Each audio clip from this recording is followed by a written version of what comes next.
Hello.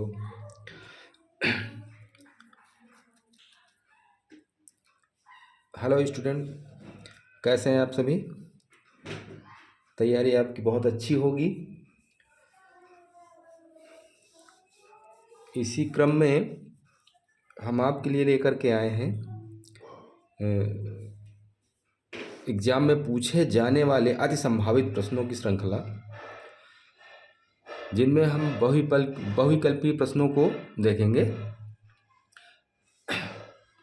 20 question बहुविकल्पीय प्रश्नों के पूछे जाते हैं, जिनमें से अगर आपने 20 क्वेश्चन कर लिए तो आपके 20 मार्क्स पक्के हो गए। और ये करना बहुत ही आसान है। कुछ फार्मूले बेस्ड क्वेश्चन होते हैं और कुछ थोड़ा सा लेवल उनका थोड़ा सा डिफ़िकल्ट होता है। होते बिल्कुल सरल ही हैं, और कुछ इस टाइप से क्वेश्चन होते हैं कि आप आसानी से उनको हल कर सकते हैं। और एक 1 मार्क्स का क्वेश्चन होता है, आप तो जानते ही हैं 1 मार्क्स में कितना आप पूछे, कितना किस गहराई का क्वेश्चन पूछा जाएगा, ये तो आप समझते ही हैं। तो आइए बिना देरी किए हुए हम लोग करते हैं। जो 27 तारीख को आपका 10th का एग्ज़ाम होने वाला है, उसमें जो अति संभावित प्रश्न हैं जो 100% पूछे जा सकते हैं, उन प्रश्नों को हम लोग करेंगे। तो सबसे पहला क्वेश्चन है, sin 2a equal 2 sin a तब सत्य होता है जब a बराबर है, क्या है, 0 हो, 30 हो, 45 डिग्री हो या 60 हो।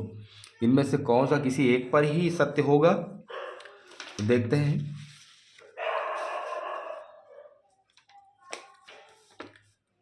Question first, sin 2a equal 2 sin a।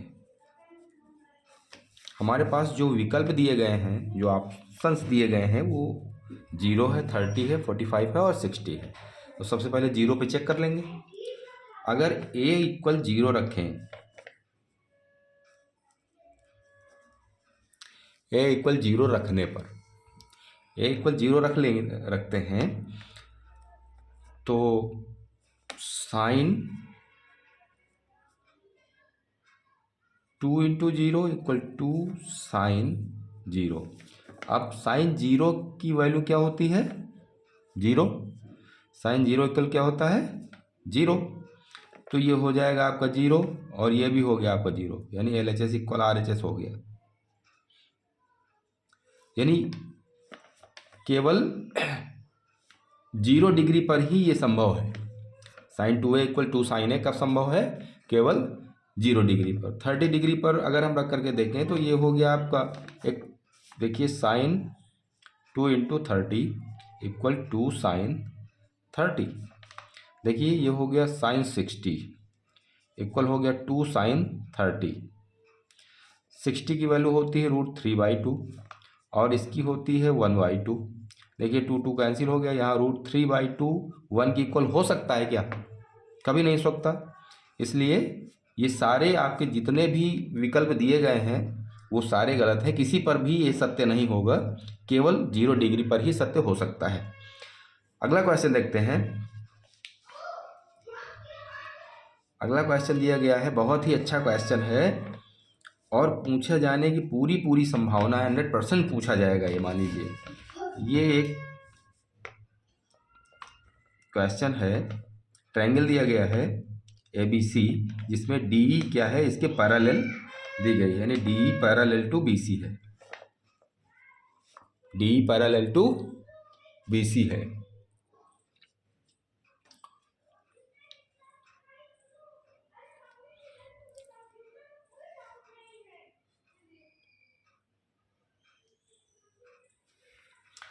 यहां पर दिया गया है AD equal 7x minus 4, AE equal 5x minus 2, DB 3x plus 4 and EC आपका 3x सेंटीमीटर दिया गया है। अब इसमें कहा गया है कि x की वैल्यू, x का मान क्या होगा। तो x के 4 मान दिए गए हैं, उनमें से कोई एक मान है। अब हम उसको देखेंगे। देखिए, ये अपॉन ये इक्वल ये अपॉन ये होता है by B P T D A upon D B equal होता है ए ई अपॉन ई सी। ये होता है।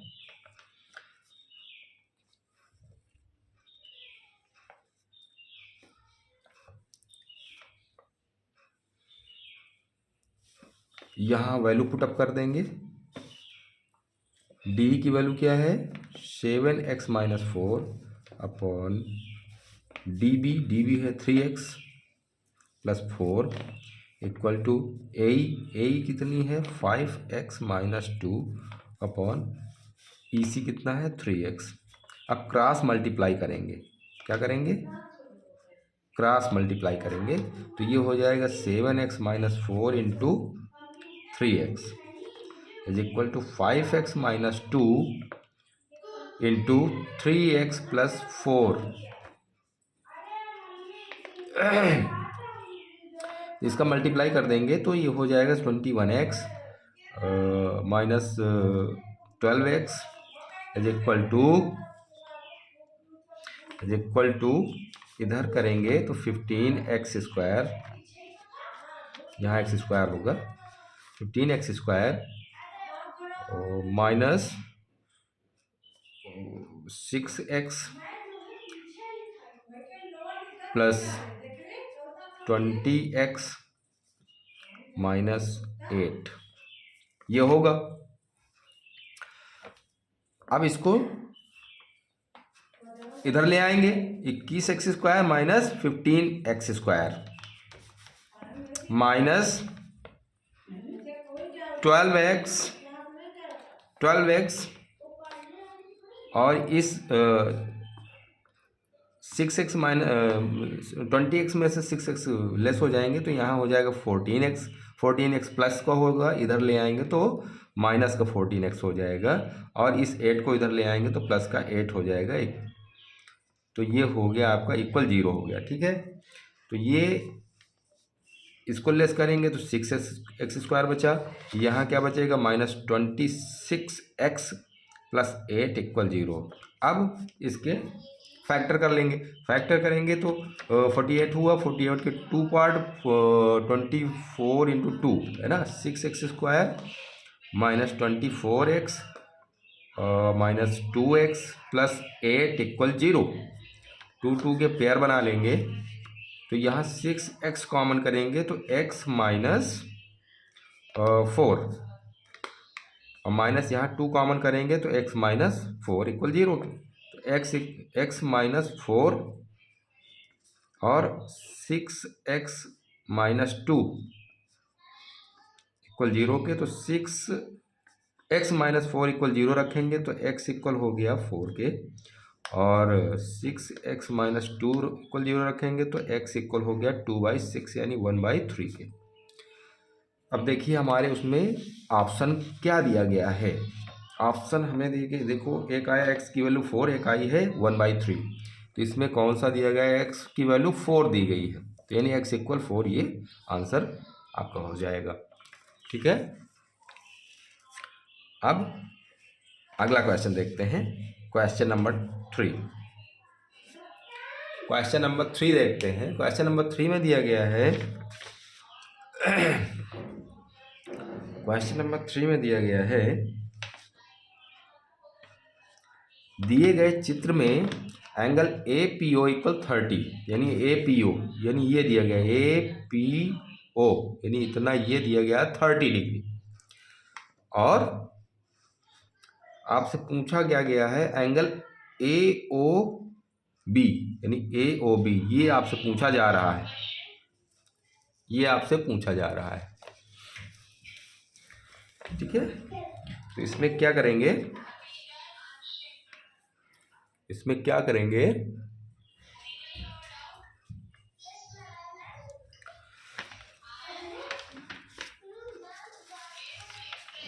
देखिए ये दिया गया है और ये कोई पॉइंट P है और ये इसका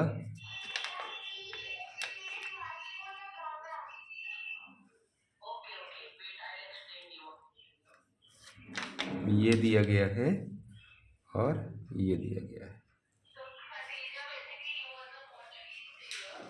ये दिया गया है आपका 30, ये है आपका 30। ये हमसे पूछा गया है, ये A है ये B है। तो हमें पता है, क्या पता है, angle AOB, angle AOB equal किसके होता है, इक्वल होता है 2 टाइम्स एंगल APB के, APB के होता है। तो हमसे AOB पूछा गया, हमसे दिया क्या गया है APO, यानी ये हाफ एंगल दिया गया है और ये तो पूरा कितना हो गया आएगा 60, यानी ये 30 है तो ये भी 30 ही होगा क्योंकि ये दोनों इक्वल होती हैं। यानी जो स्पर्श रेखाएं होती हैं वृत्त की, किसी बाह्य बिंदु से जो स्पर्श रेखा खींची जाती है वो दोनों इक्वल होती हैं। किसी बाह्य बिंदु से किसी वृत्त पर केवल दो स्पर्श रेखाएं ही खींची जा सकती हैं और किसी वृत्त पर स्थित किसी बिंदु पर केवल एक स्पर्श रेखा खींची जा सकती है। तो ये दोनों की लंबाइयाँ क्या होती हैं, बराबर होती हैं, यानी ये जितना होगा उतना ही ये होगा। तो अगर ये दोनों बराबर हैं तो इनके बीच के एंगल भी, ये जो हाफ है ये दोनों हाफ हो जाते हैं, यानी ये 30 है तो ये भी 30 होगा, यानी 60 डिग्री के हो जाएंगे। तो एंगल APB इक्वल होता है 2 टाइम्स एंगल APO के। तो यानी ये आपका दिया गया है 2 × 30 यानी 60 डिग्री हो गया, ठीक है, 60 डिग्री हो गया। अब सॉरी, ये हमने यहाँ गलत लिख दिया है। अब एक थ्योरम्स होती है जिसमें angle AOB plus angle APB equal 180 होता है, एक थ्योरम होती है उसके अकॉर्डिंग। तो ये 180 होता है। तो यहाँ पर हम वैल्यू रख देंगे, हमसे ये पूछा गया है, यानी एंगल AOB प्लस इसकी वैल्यू 60 डिग्री। अभी हमने देखा ये एंगल इसका दूना होता है, तो ये हो गया 180, यानी एंगल AOB इक्वल 180 माइनस 60, यानी कितना हो गया आपका 120। तो देखते हैं कौन सा विकल्प आपका सही है, यानी ये वाला आपका जो है एंगल बनेगा वो 120 बनेगा, ठीक है। तो ये आपका 120 पहले ही ऑप्शन में दिया गया है, ठीक है, 120 पहले ही ऑप्शन में दिया गया है, हम उसको टिक कर लेंगे। अगला क्वेश्चन दिया गया है, क्या दिया गया है, अगला क्वेश्चन दिया गया है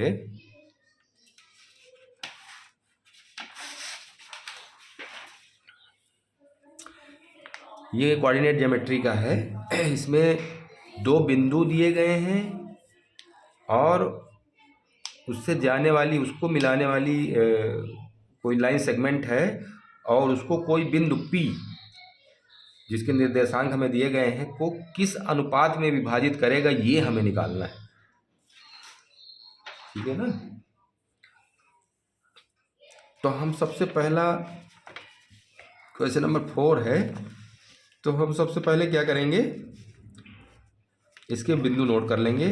A कितना दिया गया है, -3 और 5, बी कितना दिया गया है 4 एंड -9 और बिंदु पी 2 - 5 दिया गया है। ठीक है, यानी ये x1 हो गया, ये y1 हो गया, ये x2 हो गया और ये y2 हो गया और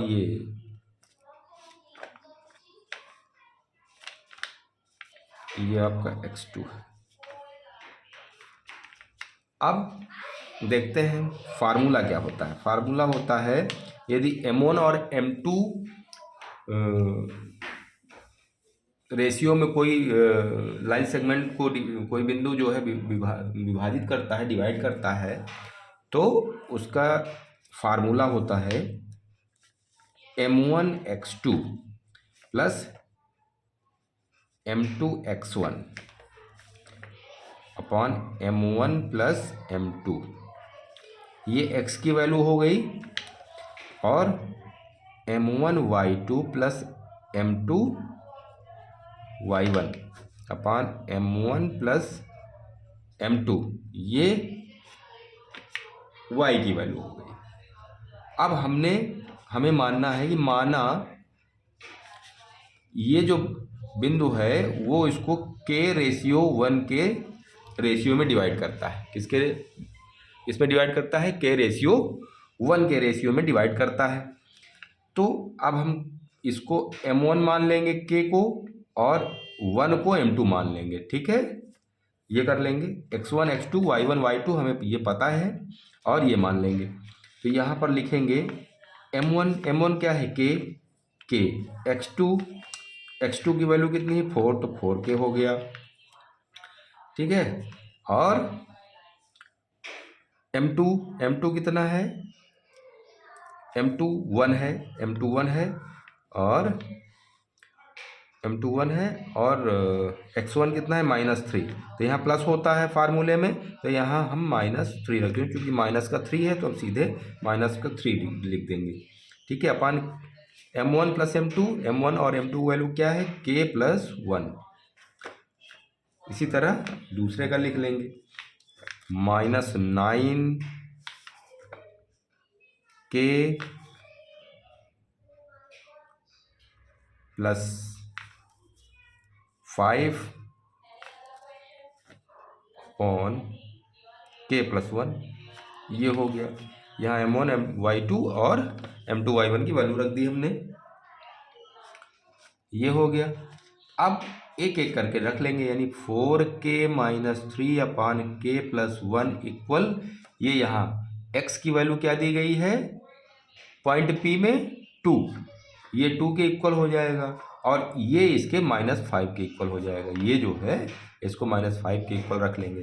तो किसी को भी हल कर लो, दोनों में से सेम रेशियो निकलेगा। ठीक है, तो यहाँ पर हम लिख लेते हैं 4k - 3 इक्वल 2k + 2।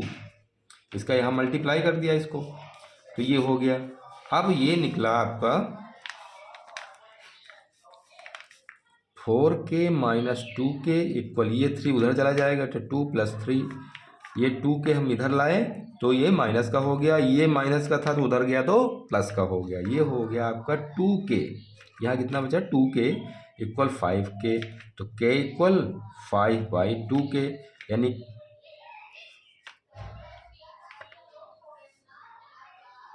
तो रेशियो हमारा क्या निकला 5/2। क्या निकला 5/2, क्योंकि k/1 हमने माना था ना, k/1 माना था, तो k/1 की वैल्यू क्या आ गई 5/2। ठीक है, तो यहाँ पर देखते हैं 5/2 किस में दिया गया, पहले ही ऑप्शन में दिया गया है तो हम इसको टिक कर लेंगे।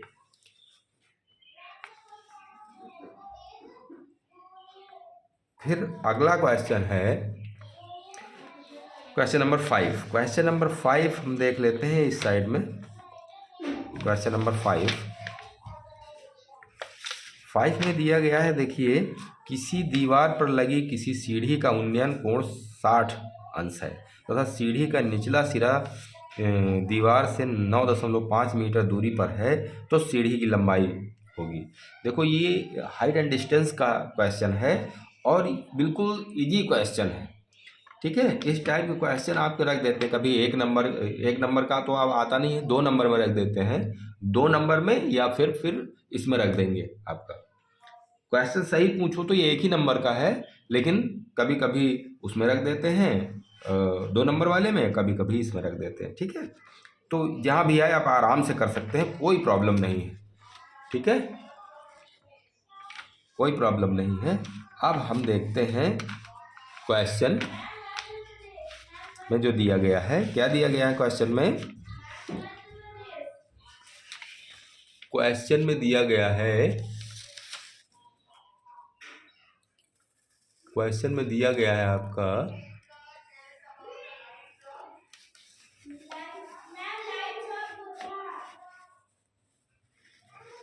क्वेश्चन नंबर 5 दिया गया है, किसी दीवार पर लगी सीढ़ी का उन्नयन कोण 60 डिग्री। यानी हम क्या करेंगे, यहाँ पर सबसे पहले एक दीवार बनाएंगे। ये हो गई दीवार, ठीक है, और इस पर कोई सीढ़ी लगी हुई है। बेस हम पहले बना लें, इस पर हम एक सीढ़ी लगा देंगे। ये देखिए, इस पर एक सीढ़ी लग गई। अब हमसे कहा गया है कि ये, इसको हम ए और इसको बी मान लेते हैं, इसको सी मान लेते हैं, तो ये 90 डिग्री होगा आपका। ठीक है, ये आपका 60 डिग्री दिया गया है, और ए बी कोई सीढ़ी है मान लीजिए, और इसकी वैल्यू बी सी की वैल्यू क्या दी गई है, 9.5 मीटर। ठीक है, तो हमसे पूछा क्या गया है, सीढ़ी की लंबाई। यानी ये अगर हम उसमें देखें, त्रिभुज के रूप में देखें इसको, तो हमें कर्ण पूछा गया है। क्या पूछा गया है, कर्ण। कर्ण पूछा गया है, हमें दिया क्या है, आधार दिया है। क्या दिया है, आधार। ये मालूम ही होगा आपको, जहाँ पर थीटा बना होता है उससे संलग्न जो भुजा होती है, कर्ण को छोड़कर जो संलग्न भुजा होती है, जो थीटा दिया गया है उससे, तो वही आधार कहलाती है। ठीक है, तो ये आपकी आधार हो गई। तो यहाँ हम रेशियो लगाएंगे जिसमें आधार और कर्ण आता हो, जिसमें आधार और कर्ण आता हो उस रेशियो को लगाएंगे। तो किस रेशियो में आता है, तो कास में आता है। तो कास 60 इक्वल आधार कितना है, 9.5 अपॉन आधार बटे कर्ण होता है। तो कर्ण क्या है आपका, ए बी आपकी सीढ़ी है। ठीक है, ए बी आपकी सीढ़ी है, तो ए बी आपकी सीढ़ी है, तो कास 60 इक्वल आधार बटे कर्ण। आधार की वैल्यू कितनी है, 9.5 मीटर, अपन सीढ़ी कितनी है, ए बी, यहाँ रख दिया हमने। कास 60 की वैल्यू क्या होती है, 1/2 होती है। कितनी होती है, 1/2, 9.5 अपॉन ए बी इधर चला जाएगा और ये इधर चला आएगा, यानी ए बी इक्वल क्या हो गया, 9.5 into 2 is equals to 19 metre. क्या हो गया, 19 मीटर। अब देखिए इसमें 19 मीटर कोई आंसर है, 16, 18, 19, ये सी नंबर जो क्वेश्चन है, सी नंबर जो आंसर है वो आपका आंसर है। इस पर हम टिक कर लेंगे। ठीक है, फिर अगला क्वेश्चन क्या दिया गया है, अगला क्वेश्चन दिया गया है क्वेश्चन नंबर 6। एपी एक दी गई है, क्या दी गई है, एक एपी दी गई है। एपी में 5, 9, 13, 17 डैश डैश करके दिया गया है, और आपसे पूछा गया कौन सा पद होगा, 81 यानी 81 कौन सा पद होगा। तो ये आपको तो पता ही है कि एपी में ये तो आपको पता है कि किसी भी एपी में, क्वेश्चन नंबर 6 है, एपी आपकी दी गई है, क्या क्या दी गई है, 5, 9, 13, 17, 5, 9, 17, सॉरी 13, 17 डैश डैश करके दी गई है, और आपका जो पद पूछा गया है 81 कौन सा पद है। ठीक है, ये पूछा गया है, यानी टी एन की वैल्यू क्या है, 81 है, ए की वैल्यू 5 है, यहाँ से हम ले लेंगे, और डी डिफरेंस कितना है, 4 का डिफरेंस है। कैसे निकालते हैं, सेकेंड टर्म में से फर्स्ट टर्म को लेस कर देंगे तो जितना डिफरेंस आएगा वो, चूंकि इसमें कॉमन डिफरेंस होता है, एपी में सारे डिफरेंस कॉमन होते हैं यानी सेम होते हैं, तो हम किसी भी दो पद को आपस में घटा लेंगे तो जो बचेगा वो डिफरेंस है। ठीक है, अब फार्मूला होता है टी एन इक्वल ए प्लस एन माइनस 1 डी। ठीक है, टी एन की वैल्यू कितने की दी गई है, 81 जी, जो हमसे पूछा गया है 81 कौन सा टर्म है, तो हमने माना एनवा टर्म है। ठीक है, तो हमको एन की वैल्यू निकालनी होगी। ए कितना है 5, एन कितना है, एन की वैल्यू हमें पता नहीं है, और डी की वैल्यू कितनी है इंटू 4।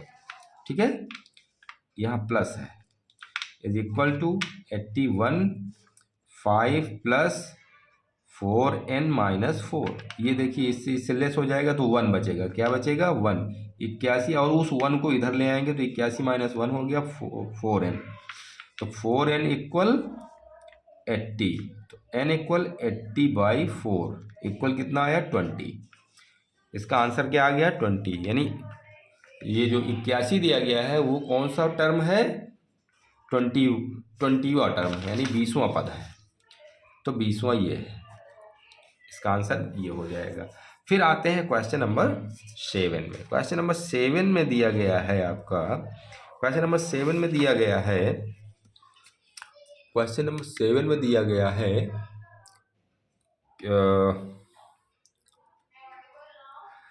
के का मान ज्ञात करो जिसके लिए दिए गए समीकरण के प्लस 4x² प्लस के प्लस 1x प्लस 1 इक्वल 0 के मूल वास्तविक और समान हैं। ठीक है, तो हम सबसे पहले समीकरण नोट कर लेते हैं। क्या है, के प्लस 1x² प्लस के प्लस 1x प्लस 1 इक्वल 0, ये हमें इक्वेशन दी गई है। ठीक है, ये हमें इक्वेशन दी गई है, ये हमें इक्वेशन दी गई है, और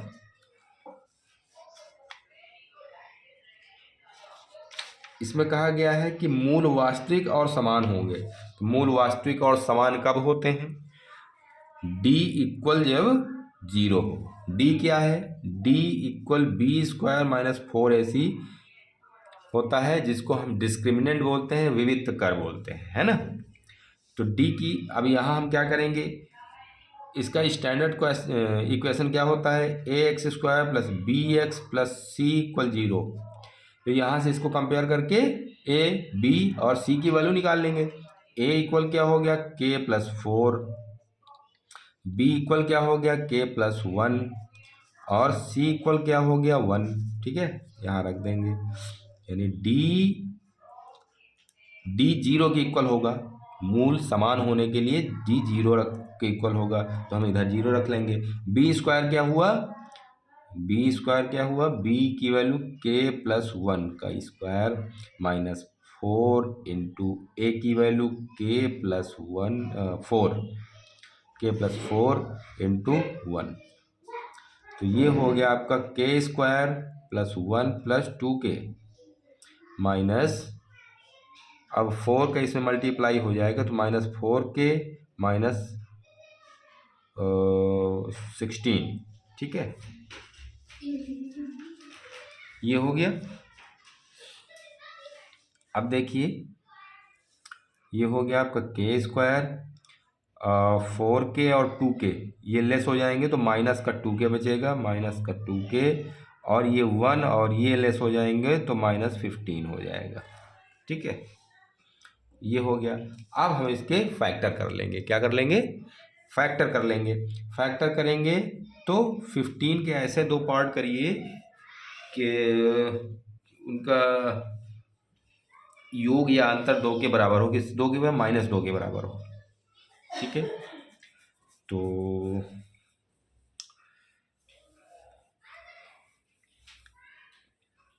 तो होगा इसका जो है, ये देखो 0 के इक्वल चल ही रहा है, इधर k² माइनस 5 3 जा 15 होता है और 5 में 3 लेस हो जाएंगे तो 2 बचेंगे। तो 5 यानी जो बड़ा नंबर होगा उसको माइनस का रखेंगे और छोटा नंबर क्या लिखेंगे, प्लस का। ये 2 टर्म में कॉमन कर लेंगे तो यहाँ हो जाएगा k, कॉमन करेंगे तो k माइनस 5 प्लस यहाँ 3 कॉमन करेंगे तो k माइनस 5 इक्वल 0 चल रहा है। ठीक है, तो k प्लस 3 और k माइनस 5 ये दो इसके फैक्टर मिले। तो एक बार हम k माइनस 5 इक्वल 0 रखेंगे तो k इक्वल आ गया 5k, और k प्लस 3 इक्वल 0 रखेंगे तो k इक्वल आ गया माइनस 3k। दो वैल्यू आई हैं, इनमें से देखिए कौन सी वैल्यू मिल रही है। 5 और माइनस 3 में, 5 और माइनस 3 में, 5 और माइनस 3 में के इक्वल 5 मिल रही है आपकी। ठीक है, तो इसमें 5 वाला आंसर हो जाएगा। इसके बाद question number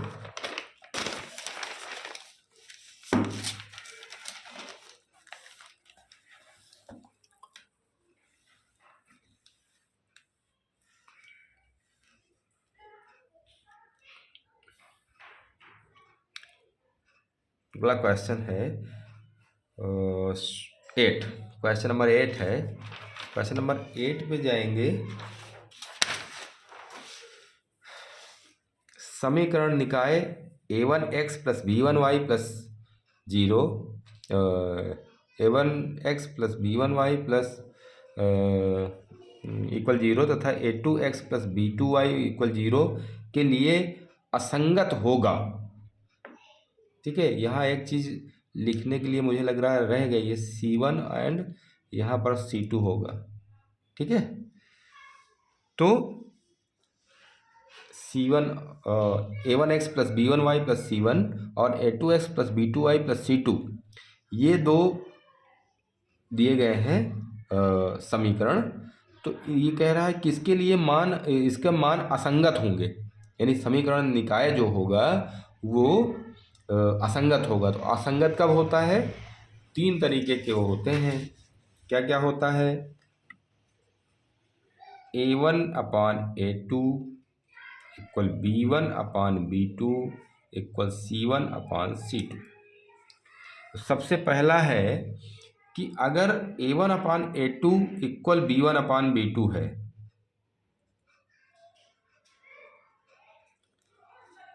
equal b1 upon b2 है, इक्वल c1 अपान c2 है, अगर तीनों बराबर है तो इसके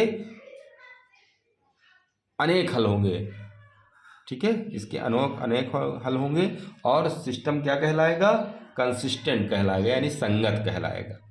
और एक है अगर ये नॉट इक्वल टू 0 होता तो भी कंसिस्टेंट होता, यानी संगत होता, और इसका एक अद्वितीय हल होता, यूनिक सलूशन होता।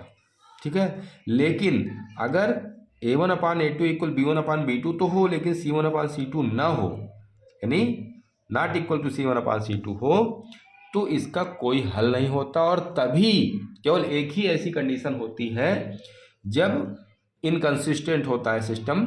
तो सिस्टम इनकंसिस्टेंट यानी असंगत कब होगा, जब a1 upon a2 equal b1 upon b2 not equal to c1 upon c2 हो, तभी। तो इसमें से देखिए कोई विकल्प दिया होगा, सी आपका दिया गया है। देखिए सी नंबर पे आपका दिया गया है कि a1 upon a2 equal b1 upon b2 equal not equal to c1 upon c2। ठीक है,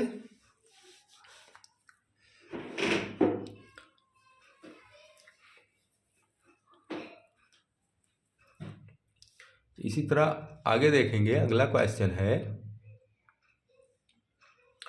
अगला क्वेश्चन दिया गया है समीकरण x square plus 7x plus 12 equal 0 के मूलों का योग फल ज्ञात कीजिए। अभी आपको पता है क्वेश्चन नंबर 9, ये 8 था, 9 पे दिया गया है आपका x square plus 7x plus 12 equal 0। ये एक द्विघात समीकरण है। द्विघात समीकरण का स्टैंडर्ड फॉर्म क्या होता है? X square plus b x plus c equal 0, ये होता है। अब इससे इसका कंपेयर कर लेंगे तो ए इक्वल क्या आ गया 1, बी इक्वल क्या हो गया 7 और सी इक्वल क्या हो गया 12। ठीक है। अब आपको पता है मूलों का योग, मूलों का योग इक्वल होता है माइनस बी अपॉन ए, और मूलों का गुणनफल क्या होता है? गुणनफल क्या होता है? सी अपॉन ए। ठीक है। तो माइनस बी अपॉन ए, माइनस बी की वैल्यू यानी -7 अपॉन ए, ए की वैल्यू 1 है तो कोई बात ही नहीं है, तो -7 हो गया। तो इसका जो है आंसर क्या आ जाएगा? -7। तो -7 ये फर्स्ट आंसर सही है इसका। ठीक है। अगला क्वेश्चन दिया गया है, क्वेश्चन नंबर 10। वह संख्या क्या होगी जिसे 61 से डिवाइड करने पर भागफल 27 तथा शेषफल 32 प्राप्त होता है? तो ये आपका जो लेमा दिया गया है, कौन सा लेमा? जो लेमा दिया गया है आपका Euclid division lemma, Euclid division lemma जो दिया गया है, यूक्लिड डिवीजन लेमा जो दिया गया है वो होता है आपका, क्या होता है? भाज्य बराबर भाजक गुणे भागफल धन शेष, ये होता है।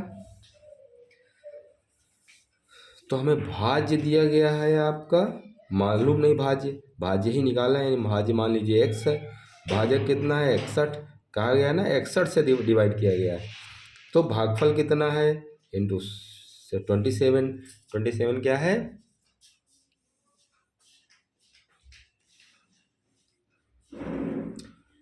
प्लस भागफल हो गया आप 27 प्लस शेष कितना दिया गया है 32। अब क्या करेंगे? मल्टीप्लाई कर लेंगे। मल्टीप्लाई करेंगे तो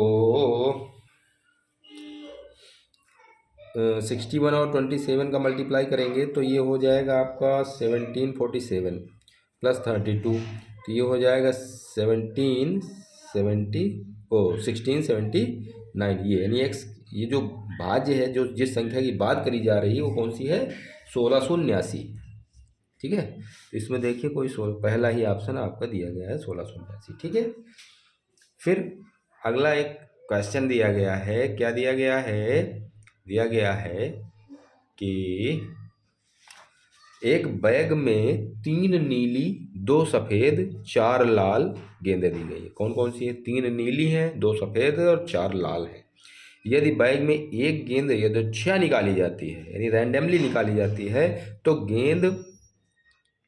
गेंद के लाल होने की प्रायिकता कितनी होगी? ठीक है। ये प्रोबेबिलिटी का क्वेश्चन है और इसे पूछा गया है कि अगर थैले में 3 तरह की गेंदें, 3 रंग की गेंदें दी गई हैं और उनमें से लाल गेंद निकाली जाए, एक कोई गेंद निकाली जाती है वो लाल होगी, इसकी क्या संभावना, उसकी क्या प्रोबेबिलिटी है? ठीक है ना। तो क्वेश्चन नंबर आपका है 11, ये 10 था, ये आपका 11 है। क्वेश्चन नंबर 11 में आपका दिया गया है कौन कौन सी है? ब्लू कितनी है? ब्लू हैं आपकी 3, वाइट कितनी है? 2, रेड कितनी है? 4। ठीक है। तो टोटल कितनी है? टोटल बैग में कितनी गेंदें हैं? सबसे पहली बात तो ये देखेंगे, तो हम सबको ऐड करेंगे। क्या करेंगे? 3 + 2 + 4 कितना हो गया? 9। टोटल कितने हैं?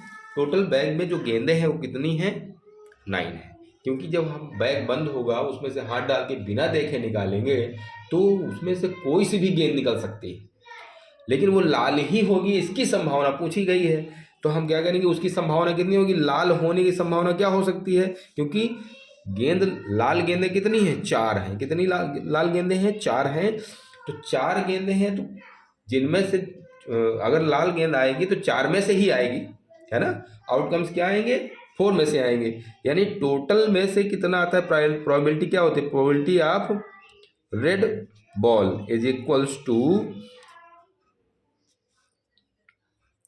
4 में से आनी है अपॉन कितने बैग हैं, वो बैग में कितनी कुल गेंदें हैं 9, यानी 4/9 इसका आंसर हो जाएगा। सिंपल सा क्वेश्चन है। तो ये आपका आंसर विकल्प सही हो गया 4/9। फिर अगला क्वेश्चन दिया गया है कि माध्य बहुलक था माध्य, ये क्वेश्चन बहुत पूछा जाता है, लगभग हर दूसरे तीसरे उसमें सेट में आपको ये मिलेगा, हर दूसरे तीसरे सेट में, और प्रतिवर्ष पूछा जाता है। तो इसमें आप इस क्वेश्चन को याद रखिएगा कि माध्यिका 3 माध्यिका इक्वल बहुलक प्लस 2 माध्य होता है। ठीक है, तो इसका ऑप्शन फर्स्ट सही है। ठीक है, 3 माध्यक प्लस 2 प्लस बहुलक प्लस 2 माध्य। ठीक है, ये इसका क्वेश्चन है, तो आंसर है। फिर अगला क्वेश्चन आते हैं, अगला क्वेश्चन दिया गया है कि एक ठोस एक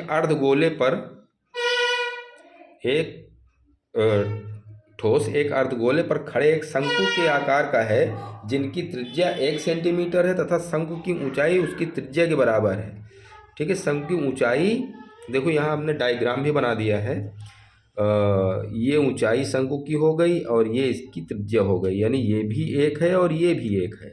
ठीक है, तो इसको कैसे करेंगे, यहाँ पूछा गया है कि उसका आयतन क्या होगा, पूरे ठोस का आयतन क्या होगा। ये क्वेश्चन है तो बहुत लंबा, लेकिन शॉर्ट में इसको देखेंगे। क्वेश्चन नंबर 12 में अर्धगोला दिया गया है। पर सबसे पहले क्या दिया गया है, अर्धगोला है, अर्धगोला है ये। ठीक है, ये अर्धगोला है जिसकी त्रिज्या कितनी है, ये त्रिज्या है, ये कितनी है 1 सेंटीमीटर, और इसी के ऊपर एक शंकु खड़ा है ऐसे करके। ठीक, और इसकी शंकु की ऊंचाई ये कितनी है 1 सेंटीमीटर है, ये दिया गया है। ठीक है, तो यानी h इक्वल 1 सेंटीमीटर और r इक्वल आपका भी 1 सेंटीमीटर दिया गया है, यानी h भी 1 है और r भी 1 है। तो सबसे पहले अर्धगोले का आयतन देखेंगे। अर्धगोले का आयतन क्या होता है, 2/3 पाई r क्यूब ये होता है, प्लस इसका भाई पूरे का निकालेंगे तो पहले अर्धगोले का फिर शंकु का, दोनों का आयतन ऐड करेंगे तो इसका होता है 1/3 पाई r स्क्वायर h। ठीक है, ये रखेंगे। अब यहाँ पर क्या करेंगे, वैल्यू रख देंगे।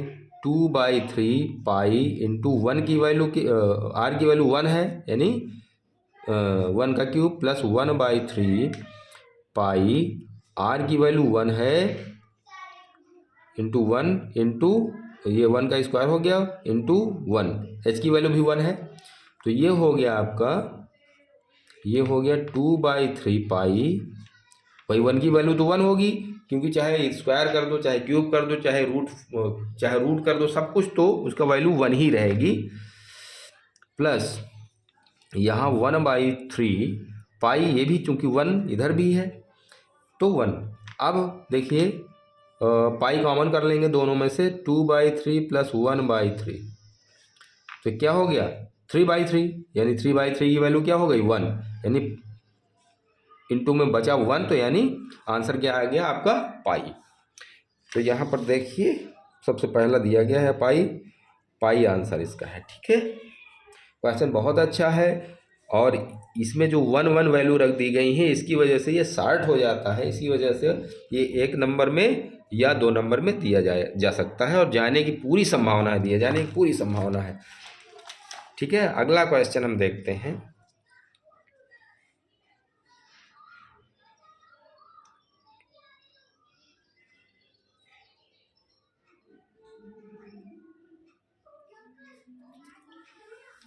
अगला क्वेश्चन दिया गया है, त्रिज्या r वाले वृत्त के उस त्रिज्यखंड का क्षेत्रफल ज्ञात कीजिए जिसका कोण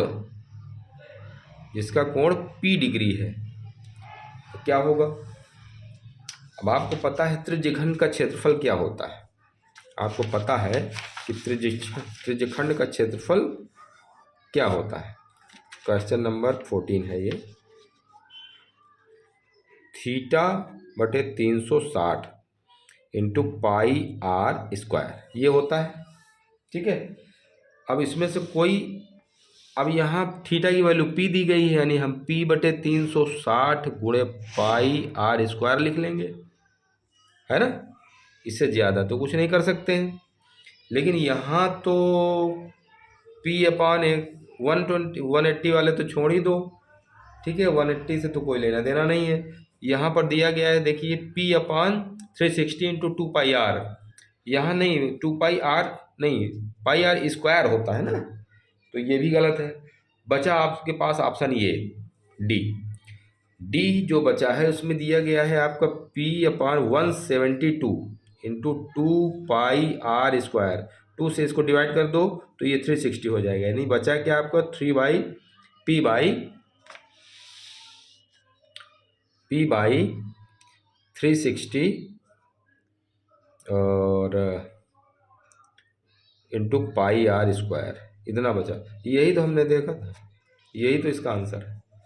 यहाँ क्या किया गया है, यहाँ नीचे 2 से डिवाइड कर दिया गया, 2 से मल्टीप्लाई कर दिया है और ऊपर 2 इन्होंने रख दिया है, तो 2 से डिवाइड करेंगे तो वैल्यू वही आ जाएगी। तो यही इसका आंसर है। इसी तरह से घुमा करके क्वेश्चन आपसे पूछा जाएगा और आप कहेंगे इसमें से कोई ऑप्शन ही नहीं है, ठीक है। तो इस चीज़ को ध्यान रखना है।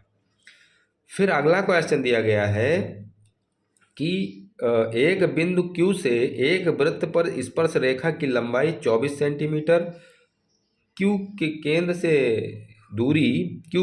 से दूरी 25 सेंटीमीटर, तो वृत्त की त्रिज्या क्या होगी। देखो ये क्वेश्चन भी बहुत अच्छा है और पूछे जाने की पूरी संभावना है, ठीक है, पूरी की पूरी संभावना है। क्वेश्चन नंबर 15 देखिए। क्वेश्चन नंबर 15 में दिया गया है एक कोई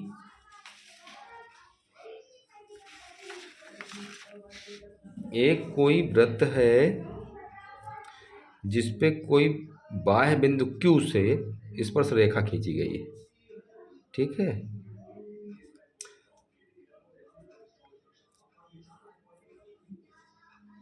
अब इसमें पूछा ये गया है, इसमें कहा गया है कि ये आपकी 24 सेंटीमीटर है, ये आपकी 25 सेंटीमीटर है, तो ये कितनी होगी, इसको x मान लो, ठीक है। इसको x मान लो।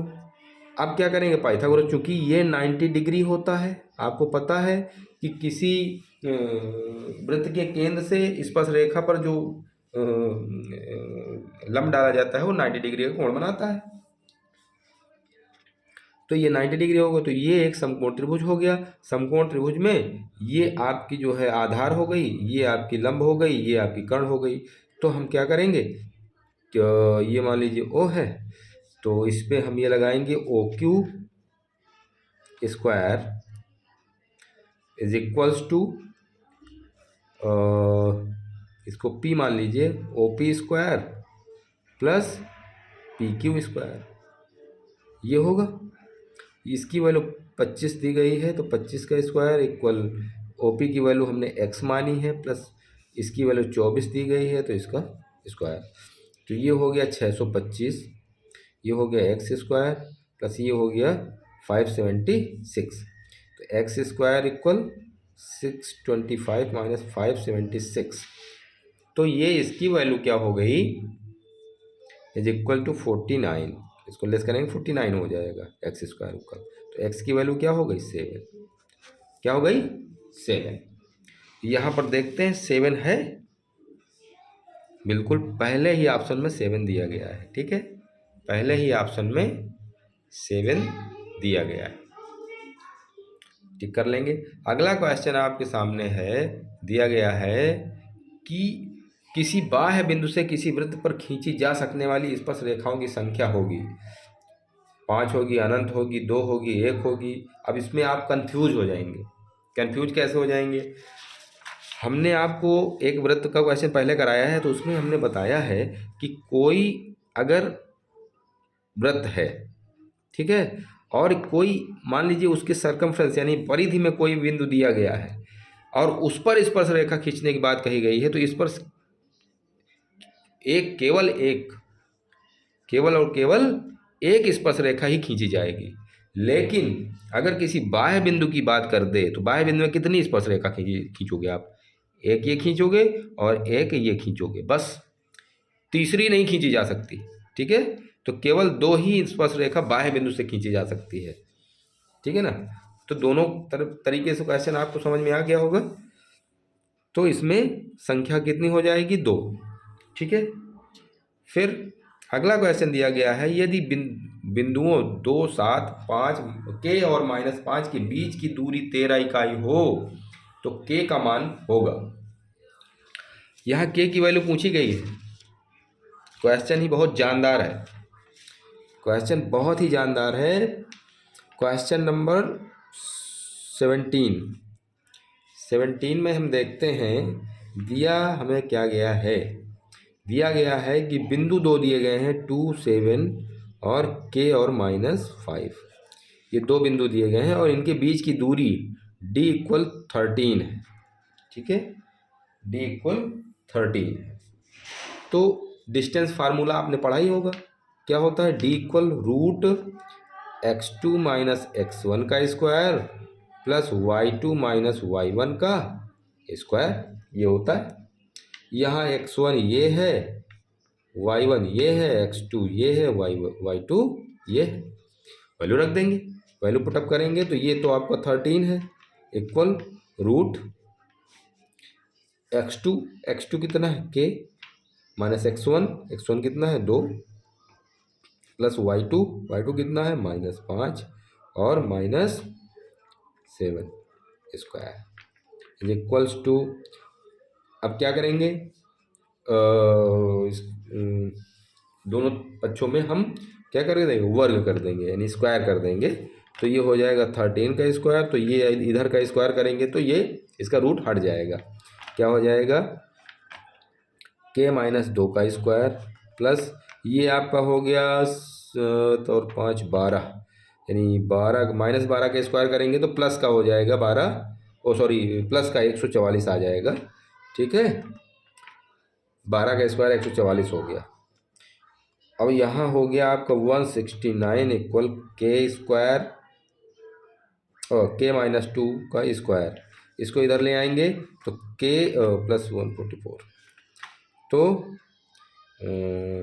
k - 2 का स्क्वायर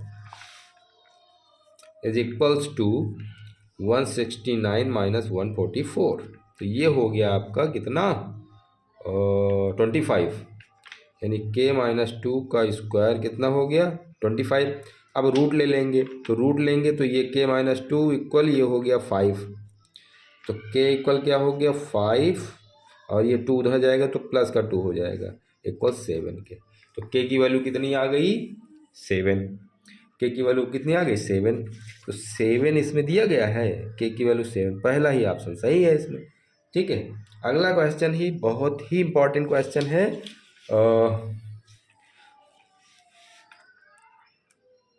18 क्वेश्चन नंबर दिया गया है। 18 में दिया गया है √1 plus sine a upon 1 minus sine a is equals to k हो तो k का मान बताओ भैया। क्या करेंगे इसको हम, इसका जो कांजुगेट होगा, कांजुगेट क्या होगा? 1 प्लस साइन a होगा, इससे ऊपर नीचे मल्टीप्लाई कर लेंगे, ठीक है। तो मल्टीप्लाई करेंगे तो क्या आ जाएगा? यहाँ लिख लेते हैं, इज इक्वल्स टू हो जाएगा रूट, ऊपर का मल्टीप्लाई हो जाएगा तो 1 प्लस साइन a का होल स्क्वायर, नीचे का होगा तो 1 का स्क्वायर तो 1 ही रहेगा, माइनस साइन स्क्वायर। कैसे हो गया? ए माइनस बी ए प्लस बी इक्वल होता है ए स्क्वायर माइनस बी स्क्वायर, उससे हमने किया इसको। ठीक है, तो अब 1 माइनस साइन स्क्वायर किसके इक्वल होता है, कास स्क्वायर के। तो ये हो गया रूट 1 प्लस साइन ए का स्क्वायर अपॉन कास स्क्वायर ए। अब रूट हट जाएगा, ऊपर भी स्क्वायर है नीचे भी स्क्वायर है, तो ये हो जाएगा आपका 1 plus sign A upon cos A. ठीक है, ये हो जाएगा, तो इज इक्वल्स टू ये हो जाएगा 1 अपॉन कास ए, इसको अलग अलग कर लेंगे। ठीक है, 1 upon cos A plus sign A upon cos A, तो ये हो जाएगा आपका सेक ए प्लस ये हो जाएगा आपका टेन ए, इसके इक्वल ये हो जाएगा। अब देखिए इसका कोई दिया गया है इसमें, ये दिया गया सेकंड नंबर पे, सेकंड नंबर दिया गया के इक्वल सेक ए प्लस टेन ए। ठीक है, यही हमारा इसमें आंसर आया था। देखो सेक ए प्लस टेन ए। अगला क्वेश्चन दिया गया है 19। कुछ आंकड़े दिए गए हैं, कुछ आंकड़े दिए गए हैं और आंकड़े में दिया गया है कि उसका माध्य 8 है, तो पी का मान ज्ञात करो। तो ये तो सबसे सरल है क्वेश्चन, और ये ज़्यादातर क्वेश्चनों में पूछा जाता है। ज़्यादातर पेपर में इस टाइप के क्वेश्चन आते रहते हैं। तो हम क्या करेंगे, इनको सबको ऐड कर लेंगे। सबको ऐड करने के लिए क्या करेंगे, 9 plus 11 plus 6 plus 7 plus 5 plus P, तो इनको ऐड करेंगे तो 9 11 20 20 20 20 25 25 और 31 31 38 प्लस पी, तो आंसर क्या हो गया 38 प्लस पी इक्वल माध्य क्या दिया गया है आपका 8 के बराबर है, तो 8 हो गया। ठीक है, 8 हो गया, और इक्वल कितनी है 1 2 3 4 5 6 है। ठीक है, 6 है, तो कुल पदों का योग बटे कुल पदों की संख्या यही होता है। तो ये हो गया आपका 38 प्लस पी इक्वल 48 की, ये इधर जाएगा मल्टीप्लाई हो जाएगा, तो ये 48 हो गया। अब क्या करेंगे, इस 38 को उधर भेज देंगे, तो पी इक्वल 48 माइनस 38 इक्वल क्या आ गया 10 आ गया ना, तो यही 10 इसका आंसर हो जाएगा। 19 में देखो 10 कौन सा है, ये। ठीक है, अब बहुपद में x square minus 2x plus minus 8 के शून्यक होंगे। शून्यक आपको पता ही है, उसके सोल्यूशन पूछे जा रहे हैं। तो x square minus 2x minus 8, x square minus 2x minus 8 ये दिया गया है, इसके फैक्टर कर लो। फैक्टर करोगे तो सोल्यूशन आपको शून्यक मिल जाएंगे। कैसे मिलेंगे, देखिए 8 के 2 करने हैं फैक्टर, यानी 4 दूना 8 होता है, यानी x square minus 4x plus 2x minus 8। चूँकि माइनस का 2 चाहिए था, इसलिए हम प्लस वाली बड़ी वाली संख्या को माइनस का रखेंगे। ठीक है, 2 पे कॉमन कर लेंगे, x माइनस 4, और यहाँ 2 कॉमन करेंगे, प्लस का 2 तो x माइनस 4, तो ये हो गया आपका x माइनस 4 और x प्लस 2। ठीक है, इसके आंसर हो गए। अब इसके आंसर x इक्वल 4 हो गया और x इक्वल माइनस 2 हो गया। कैसे, इनको 0 के इक्वल रख करके हम ये वैल्यू फाइंड आउट कर लेंगे। तो देखो शून्य कौन कौन से हैं, 4 और माइनस 2 सबसे पहले दिया गया है। तो ये 20 क्वेश्चन थे। इसी टाइप से क्वेश्चन आपको एग्जाम में मिलेंगे। ठीक है, आप अब बताने के लिए तो बहुत सारे लोग पता नहीं कैसे कैसे क्वेश्चन लेकर के पुटअप करते हैं, रखते हैं, तो इस सब में पर मत जाइए। आप मोटिवेट होकर के जाइए। आप मोटिवेट होकर के जाओगे तो आप क्वेश्चन को बहुत अच्छे से कर पाओगे। अगर मोटिवेट नहीं हो पाओगे, डिमोटिवेट हो गए, ओ इतने सारे इतने टफ क्वेश्चन आते हैं, आप पहले से ही अगर ये डिमोटिवेट हो गए कि ये क्वेश्चन तो नहीं कर पाएंगे, तो आप वाकई आप क्वेश्चन नहीं कर पाएंगे। लेकिन अगर आप मोटिवेटेड हैं तो हो सकता है आपको क्वेश्चन ना आ रहा हो, फिर भी आप कर सकते हैं अगर आप मोटिवेटेड हैं। ठीक है ना, तो आप कल का एग्ज़ाम करने से पहले इसको ज़रूर देख करके जाइए, क्योंकि इससे आपको क्वेश्चन देखने के लिए ज़रूर मिलेंगे। इसी आशा के साथ बेस्ट ऑफ लक, आपका एग्ज़ाम अच्छा हो।